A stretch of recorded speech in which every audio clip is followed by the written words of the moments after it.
오늘 우리가 함께 살펴볼 이야기는요, 시드니에 있는 한결교회에 대한 기록입니다. 이게 단순히 어떤 종교시설의 내부 다툼, 이런 얘기가 아니에요.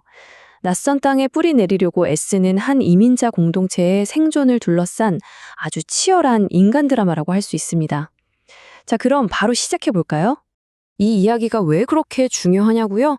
바로 이 문장에 그 답이 있습니다. 여러분 한번 상상해 보세요. 말이 잘 통하지 않는 외국에서 교회가 어떤 의미일지를요. 그냥 예배만 드리는 곳이 아니겠죠. 유일하게 마음 터놓고 우리말로 얘기할 수 있는 커뮤니티, 이자 비자나 일자리 같은 정말 중요한 정보를 나누는 생활의 중심지, 그리고 때로는 지독한 외로움을 달래주는 마지막 피난처이기도 합니다. 그러니까 교회에서 갈등이 생긴다는 건 내 삶의 기반 전체가 흔들리는 지진 같은 겁니다. 지금 타오르는 이 불길을 제대로 이해하려면요. 먼저 이 공동체 깊숙이 남겨진 과거의 불씨들부터 살펴봐야 합니다. 한결교회의 리더십 역사를 보면요. 크게 세 시기로 나눌 수 있어요. 먼저 20년 동안 교회를 엄청나게 키워낸 이 광복 목사님, 교회의 기틀을 닦았죠. 하지만 임기 마지막에 있었던 스캔들은 교인들에게 아주 깊은 상처를 남겼습니다. 그 뒤를 이은 최승준 목사님은 강력하지만 좀 독단적인 스타일의 리더십으로 교회를 이끌면서 교인들한테는 어떤 복종의 습관 같은 걸 남기게 됐고요. 그리고 마침내 소통과 협력을 내세운 세 번째 인물, 이선지 목사가 등장하면서 본격적인 이야기가 시작됩니다. 이선지 목사의 부임은 그야말로 새로운 희망이었어요. 과거의 지도자들과는 뭔가 확실히 달라 보였거든요. 부임 첫 해에만 교인들을 100명 넘게 1대1로 만나면서 그들의 이야기를 다 듣고 상처 입은 공동체를 치유하려고 정말 진심으로 노력했습니다. 아, 이제 정말 새로운 바람이 부는구나. 다들 그렇게 생각했죠. 하지만 그 희망의 바람에도 불구하고 오래 묵은 상처와 새로운 의견 차이가 딱 부딪히면서 교회 안에는 곧 아주 깊은 균열이 생기기 시작합니다. 이 갈등의 한가운데에는 두 명의 장로님이 계셨습니다. 먼저 20년 동안 교회 살림을 도맡아온 곽창수 장로님. 이분은 자신의 경험과 헌신이 새 목사에게 완전히 무시당하고 있다고 느꼈어요. 한편 과거에 불미스럽게 떠났던 이광복 전 목사의 조카딸이기도 한 공성애 장로님은 리더의 권위남용 문제에 누구보다 예민했습니다. 그녀의 눈에는 새 목사의 미숙해 보이는 행동 하나하나가 마치 과거의 악몽을 떠올리게 하는 신호처럼 보였던 거죠.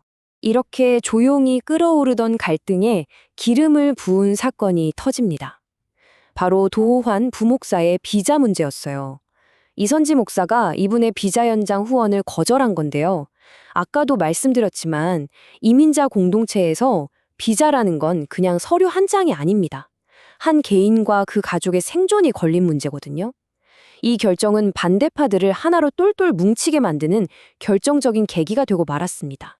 결국 교회는 크게 세 그룹으로 쫙 쪼개졌습니다. 목사 지지파는 우리가 또다시 지도자를 잃을 순 없다는 두려움에 뭉쳤고요. 반대파는 역시 과거의 실수가 반복되고 있다고 확신했죠. 그리고 그 사이에서 대다수의 교인들은 그냥 무거운 침묵 속에 갇혀버렸습니다.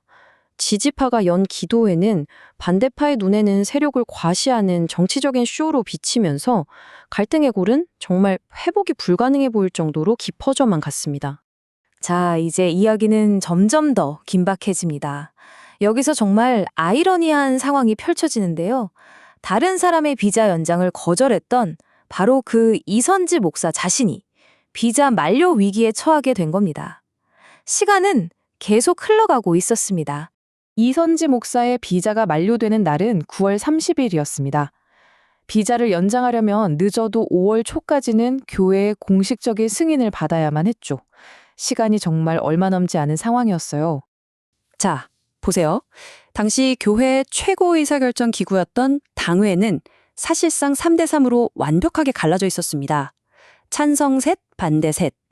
이 구도에서는 그 어떤 결정도 내릴 수가 없었죠. 그야말로 완전한 교착 상태. 이제 위기는 피할 수 없는 현실이 됐습니다. 이 꽉 막힌 상황을 뚫어보려고 이선지 목사가 어떻게 보면 좀 무리수를 둡니다. 자신을 지지하는 인물들로 새로운 리더십을 꾸리려고 시도한 거죠. 하지만 이 계획이 밖으로 새어나가면서 목사가 결국 권력을 장악하려 한다는 반대파의 의심을 오히려 확신으로 바꿔주는 최악의 결과를 낳고 말았습니다. 바로 그때 모두가 끝이라고 생각했던 바로 그 순간 이 이야기의 흐름을 완전히 바꿔놓을 인물이 등장합니다. 상위 기관에서 파견된 경험 많은 외부 중재자, 동년평화 목사가 갈등의 한복판으로 들어온 거죠. 동평화 목사는 날카로운 질문으로 갈등의 본질을 파고들기 시작했습니다. 그는 먼저 곽창수 장로님에게 스스로의 동기를 깊이 들여다보게 만들었죠. 이 질문 하나가 누가 옳고 그르냐의 싸움을 우리가 정말로 원하는 게 뭐냐에 대한 고민으로 순식간에 바꿔놓았습니다. 그리고 공성의 장로님에게는 부드러우면서도 단호하게 과거의 트라우마가 현재를 어떻게 왜곡하고 있는지를 직면하게 했습니다. 지금 눈앞에 이선지 목사와 과거 상처의 기억, 즉 그 유령을 분리해서 볼 수 있겠냐고 물은 겁니다. 중재자는 감정 싸움을 멈추고 판 자체를 바꾸자는 명확한 전략을 제시했습니다. 현재 마비된 당의 기능은 일단 멈추고 외부 인사가 포함된 중립적인 임시기구를 만들어서 긴급한 결정을 내리게 하고, 그리고 가장 중요한 것, 모두가 자기 목소리를 낼 수 있는 안전한 공청회를 열자는 거였죠. 자, 이제 이야기는 클라이맥스로 향합니다. 과연 이 중재 과정은 꽁꽁 얼어붙었던 공동체의 마음을 어떻게 녹여냈을까요? 감정의 최고조는 바로 이 순간이었습니다. 공청회가 한창 진행되던 중 이선지 목사가 자리에서 일어나 곽창수 장로를 향해 공개적으로 사과한 겁니다. 제 잘못입니다. 죄송합니다. 이 진심 어린 한마디가 회의장을 가득 채웠던 그 차가운 적대감과 불신을 서서히 녹여내기 시작했습니다. 마침내 이선지 목사의 비자 연장 안건은 전체 교인 투표에 붙여졌습니다. 근데 정말 놀랍게도 갈등의 핵심이었던 곽창수 장로님 본인이 과정의 공정성을 존중한다면서 찬성표를 던지겠다고 선언했죠. 결과는요, 보시다시피 약 80%에 달하는 압도적인 찬성이었습니다. 공동체가 과거가 아닌 미래를 선택한 순간이었습니다. 하지만 여러분, 투표로 모든 게 끝난 게 아니었습니다. 이게 진짜 시작이었죠. 몇 주 뒤에 가장 첨예하게 대립했던 두 사람, 이선지 목사와 곽창수 장로가 카페에서 조용히 만났습니다. 이 작지만 진솔한 만남이야말로 공동체 회복의 진정한 첫걸음이었습니다. 자, 그렇다면 한 교회가 겪은 이 길고 고통스러운 여정은 오늘을 사는 우리 모두에게 어떤 교훈을 남겼을까요? 이 이야기에서 우리는 공동체를 치유하는 4가지 중요한 열쇠를 발견할 수 있습니다. 첫째, 인간이 먼저라는 겁니다. 사람의 생존 문제를 갈등의 도구로 써서는 절대 안 된다는 것. 둘째, 리더는 경쟁자가 아니라 역할 파트너라는 점입니다. 서로 싸우라고 있는 게 아니라 협력하라고 있는 관계라는 뜻이죠. 셋째, 과거의 상처를 직면하고 치유해야 한다는 것. 그리고 마지막으로 정말 중요한데요. 진정한 하나됨은 모두가 똑같이 생각하는 게 아니라 서로 다름에도 불구하고 우리 함께 가자고 결단하는 것이란 점입니다. 그리고 이 모든 과정은 이렇게 실용적인 7단계 로드맵으로 정리해 볼 수 있습니다. 모든 건 객관적인 시각을 가진 중립적인 중재자를 초대하는 것에서 시작해요.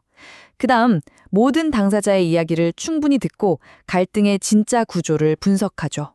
이를 바탕으로 안전한 대화의 장을 열고 공정한 결정을 내릴 임시기구를 세웁니다. 시급한 문제를 해결한 뒤에는 그 합의가 잘 지켜지는지 지속적으로 지원하면서 관계의 회복을 돕는 것으로 마무리됩니다. 이건 어떤 조직에서든 적용해 볼 만한 과정이죠. 오늘 이야기를 마무리하면서 마지막으로 여러분께 이 질문을 한번 드리고 싶습니다. 한결교회의 이야기처럼 어쩌면 지금 여러분이 속한 공동체나 직장에서 벌어지고 있는 갈등 역시 우리가 미처 알아채지 못한 과거로부터 온 어떤 유령에 의해 더 깊어지고 있는 건 아닐까요? 한 번쯤 생각해 볼 문제입니다.